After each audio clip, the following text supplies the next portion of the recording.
दोस्तों, हम BOD COD के बारे में काफ़ी कुछ पढ़ते हैं क्योंकि हम साइंस के बायोलॉजिकल साइंस के स्टूडेंट हैं।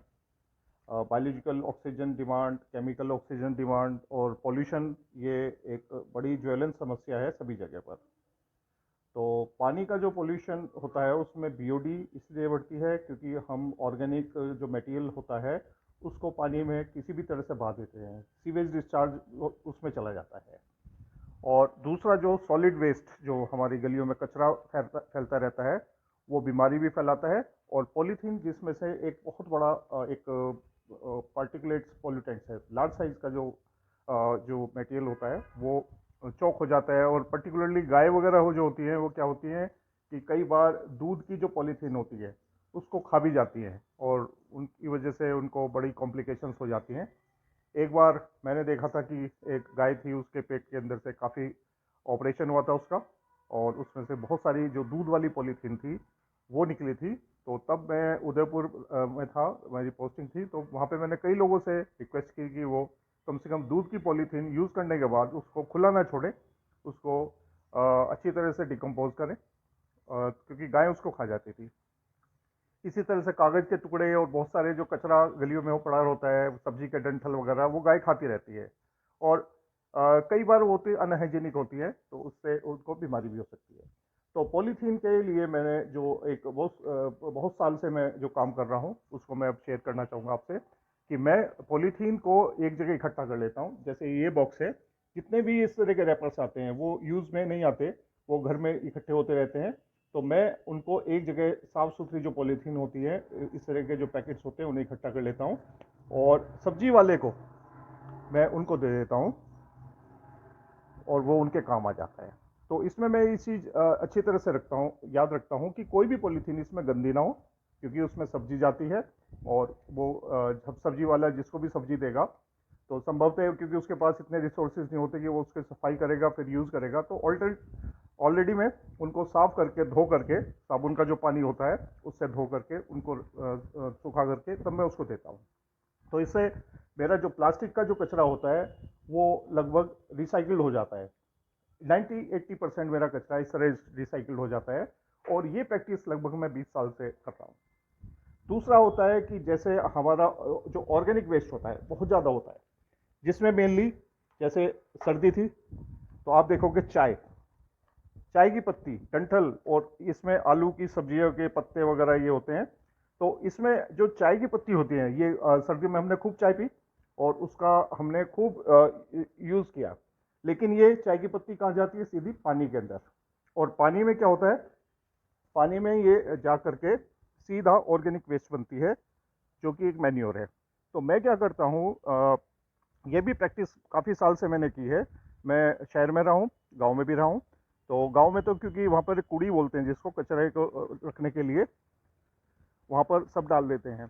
और जो डंठल वगैरह होते हैं वो गाय भैंस वगैरह को जो खाए जाने योग्य होते हैं खा लेते हैं, और ये अल्टीमेटली डिकम्पोज होकर के ये खेत में ऑर्गेनिक मैन्योर बन जाता है। लेकिन यहाँ मैंने क्या किया हुआ है कि इस तरह का एक एक वो रखा हुआ है, मैंने बॉक्स बनाया हुआ, कट्टा है। ये बाल्टी भी रखी हुई थी, वो बाल्टी लेकिन गल गई, तो इसलिए मैंने प्लास्टिक का बैग रखा हुआ है। मैं इसमें इसको इकट्ठा करता रहता हूँ। ये देखिए, ये पूरा बॉक्स जो है ये यहाँ पर ये इकट्ठा है। इसमें सब जो ये कचरा इसका प्लास्टिक के जो होते हैं इसको मैं रखता हूँ ऐसे, और ये भर जाता है। और इसको थोड़ा सा सोयल बनाने के लिए मैं क्या करता हूँ कि घर में यदि कोई पालक या वो आता है, क्योंकि यदि इसमें रूट आ जाएं किसी भी तरह से, तो सर्दी में क्योंकि वेजिटेटिव ग्रोथ कम होती है, तो इसलिए मैं क्या करता हूँ कि पालक के जो डंठल वगैरह होती हैं उनको मैं, नीचे जो रूट होती हैं जिसके अंदर पालक जो ऊपर से पत्ते तोड़ लेते हैं, बाजार में ऐसे ही मिलता है आजकल, तो उसमें रूट्स होती हैं, या मूली का जो होता है उसका, उसको मैं क्या करता हूँ इसमें दबा देता हूँ। तो उससे क्या था, अभी क्योंकि बंदर इसमें 2-3 दिन पहले आए, वो तोड़ करके चले गए, वरना इसमें इतने बड़े बड़े प्लांट्स इसमें निकले हुए थे। तो उससे क्या होता है कि सॉइल के अंदर ऊपर के जो जोन होगा उसमें एक एक्टिविटी होगी, माइक्रो ऑर्गेन्स डेवलप होंगे, और ये ऊपर से रिसाइकिल शुरू हो जाएगा होना। देखो जैसे ये है, इसमें मैंने सरसों के जो वो थी कटिंग, वो इसके अंदर लगा रखी है। और उससे क्या हुआ, ये तो सूख गई, और ये छोटे छोटे से जो थे पालक, ये क्योंकि गर्मी हो चुकी ये सूख गए। तो इसमें ये ब्रांच निकली हुई, देखो कितने क्लियर ब्रांचेस। तो इससे क्या होगा, इसके अंदर जो अंदर जड़ जो पकड़ी होगी इसने, वो सारी के सारी न्यूट्रिएंट्स को और मिनरल्स को इसमें फ्रेगमेंटेशन भी करेगी, क्योंकि माइक्रो ऑर्गेनिज्म आ जाएंगे और इसमें फ्रेगमेंटेशन के बाद मिनरलाइजेशन भी शुरू होगा। ठीक है, तो अब ये क्या होगा, कंपोस्ट बनने की तरफ है। ये छोटी छोटी बोतल सी ये सूख गई, इसमें भी ग्रोथ थी। ये बंदर जो 2-3 दिन पहले आकर के काफ़ी डिस्ट्रॉय करके चले गए। अच्छा, और इसकी खास बात जो है, जो आपको आश्चर्य होगा कि इसमें क्या होता है, छोटे छोटे इसमें मक्खियाँ वगैरह और कीड़े हो जाते हैं इसमें। वो हमारे लिए तो कीड़े हैं, लेकिन मैंने देखा है कि चिड़िया, छोटी छोटी चिड़िया जो क्या करती हैं, वो इनको खाती हैं, तो उनके लिए फूड भी बनता है। तो शाम के टाइम यहाँ पर काफ़ी बार मैंने देखा है कि छोटी छोटी जो काली चिड़िया हैं, जो गांव में नज़र नहीं आती, क्योंकि वो इंसेक्ट्स खाती हैं, छोटे छोटे कीड़े खाती हैं। और वो क्योंकि हम घर के अंदर आसपास नहीं मिलता, और जो सड़कों पे जाती हैं तो वहाँ पर उनको प्रीडेटर मिल जाते हैं, तो वो क्या करती हैं, वो इनको छोटे छोटे कीड़ों को अच्छी तरह से खा लेते हैं। तो उनके लिए फूड का भी इंतजाम हो जाता है। ये देखिए इसमें, ये वो मैंने जो उसको फ्रेगमेंटेशन और मिनरलाइजेशन के लिए मैंने जो किया था वो ये छोटे छोटे पॉट्स हैं। और ये जो है ये बकेट है, इसमें इसके अंदर मैंने जो पालक थे, इसके जो छोटी सी जो रूट होती हैं वो मैंने ग्राफ्टेड की थी। और इसमें से इतना पालक मिल जाता है कि सुबह के जो नाश्ते में पराठे होते हैं पालक के, आराम से 4-5 पराठे इसमें बन जाते हैं। और ये 1 वीक के अंदर इतना पालक इसमें पूरे साल हुआ है। और एक बड़ी बाल्टी थी, वो क्योंकि टूट गई, उसका मैंने उसमें शिफ्ट कर दिया। तो पूरी सर्दी मैंने पालक जो है बाज़ार से नहीं खरीदा, और नवंबर में मैंने इसको ग्राफ्ट किया था, और उसमें पानी डालता था, रूट्स वगैरह जो थी उसमें उसकी जो वो मिलती है उसको मैंने डाल दिया। और बरसात में मैं क्या करता हूँ, इसमें कुछ भी चीज़ ऐसे जैसे सरसों, ढेंचा वगैरह, उसके थोड़े से सीड मिल जाते हैं, ज़्यादा 5-7 रुपये के बहुत होते हैं, उनको मैं डालते रहता हूँ। तो वो क्या होते हैं, वो इसको रिसाइकिल करते हैं। और जब ये पूरा कंप्लीट हो जाएगा, कम से कम 1-1.5 साल बाद यदि खाद हो जाएगी, पक जाएगी, अब मैं क्या करता हूँ, इसको जब भी गाँव जाता हूँ इसको अपने खेत में शिफ्ट कर देता हूँ।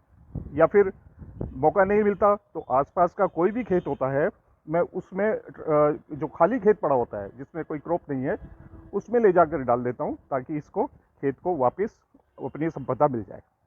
तो मेरी सभी से रिक्वेस्ट है कि कम से कम पानी की बीओडी और सीओडी जो मिनिमम जितना कर सके हम वो करें। क्योंकि डेफिनेट है कि हमारी जो चाय की पत्ती है ये क्या करती है, ये अननेसेसरीली पानी के अंदर जाकर के चोकिंग करती है, और ऑर्गेनिक वेस्ट का बहुत बड़ा वो बनती है, जबकि एक बहुत अच्छा मैन्योर है, बेसिकली लीफ है ये।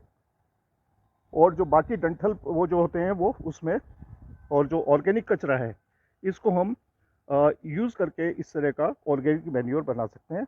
और इसके अंदर हम एक तरह से जो रिटर्न गिफ्ट जो होता है खेत को हम दे सकते हैं, क्योंकि खेत जो है एग्रीकल्चर हमें सारी वेजिटेबल की सप्लाई करते हैं, और हम उसको कुछ रिटर्न गिफ्ट दें उसके बिना मांगे तो बहुत अच्छा लगेगा। और पॉलीथीन का यूज़ आप हमेशा यूज़ करें, और रिसाइकिल करने के लिए जो बेस्ट है, क्योंकि वेजिटेबल सभी घर में आती है, हम सब्जी वाले को दें, ठीक है।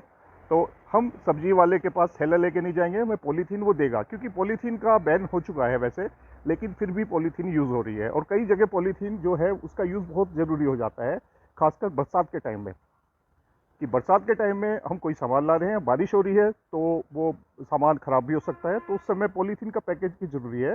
तो ट्राई करें कि जो पॉलीथीन है उसका यूज़ ही ना करें, और यदि यूज़ हो रहा है उसका तो उसका यूज़ करें, एब्यूज़ ना करें।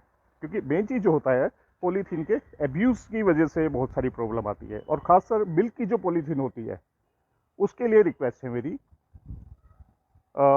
बहुत बड़ा काम होगा यदि हम मिल्क की जो पॉलीथीन होती है, क्योंकि मिल्क के पैकेट्स पॉलीथीन में आते हैं, पराग का होगा, अमूल का होगा, उसमें कोई बैन नहीं है, लेकिन वो क्या होता है, वो एक्सीडेंटली गायें जो होती है, जो हमारे गली में घूमने वाले पशु होते हैं, वो खा जाते हैं उसको।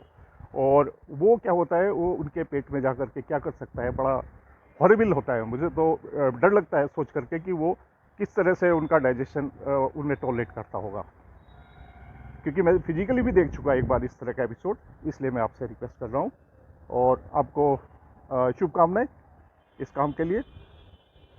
धन्यवाद।